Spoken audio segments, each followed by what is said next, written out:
start the quintessential strategic task of both India's internal and external policy is to foster domestic growth and overcome poverty in India.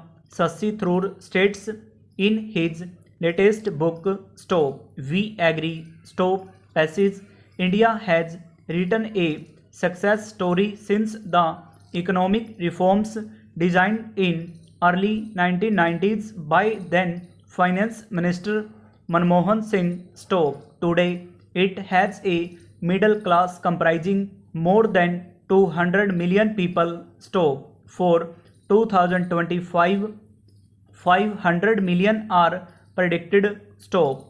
But although India has nearly 20% share of the world's population, it has not even 20% share in world trade. Stop. If it is true that India needs at least 8% annual GDP increase for inclusive growth, this gap between 20% and 2% needs to be closed. Stop. Indian leaders know. Stop. If you want 8% growth, you cannot go it alone. Stop. You need to open to the outside world. Stop. You need partners to cooperate with partners who have the right tools. Stop. Germany has the right toolbox on offer. Stop. It is India's gateway to Europe. It can be a leverage factor for India's path towards growth. Stop. Europe and India are both global players in the making. Stop. Passage Germany in its avant-garde role in Europe is complementary to India in many ways, a perfect match for all weathers. Stop. Some matchmakers. Stop.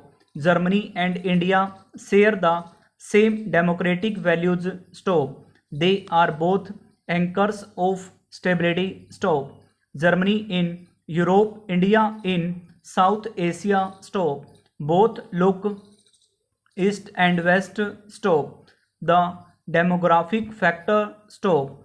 Germany needs a skilled workforce. Stop. India needs jobs for the young. Stop. Our respective position is almost congenial. Stop. Vocational training. Stop. The dual system is one of the secret to Germany's economic success and a model which help India master the task of training millions of young people. Stop. Coalition which represents the future face of America triumphed Tuesday. Right. Stop.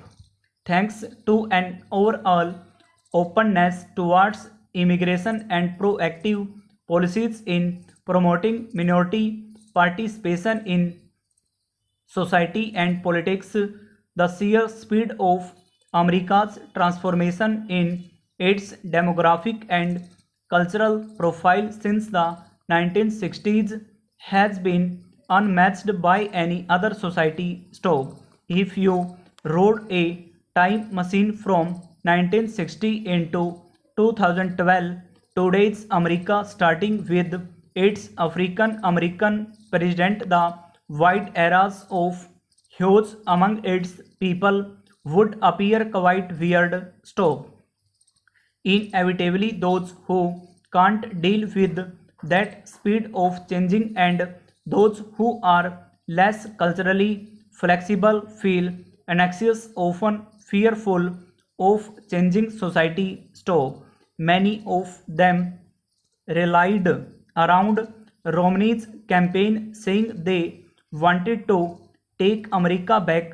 Stop. They form the core of today's Republican Party. Stop. Now comes the difficult bit. Stop. A bitter election campaign has left the US sharply polarized. Stop. In his victory speech, President Obama reached out to all those who voted against him and said he would even ask for governor while Romney will lose his position as the presumed leader of the Republican Party now that he has lost and never really had more than the lukewarm support of his party's base. Stop. The party will have to do serious soul searching. Stop the radical, exclusionary, and fear feigning approach of the Republican base has failed to motivate the voters. Stop. The question is whether the party can or will change with an eye on the future. Stop. It is an important question that will haunt not just the Republicans but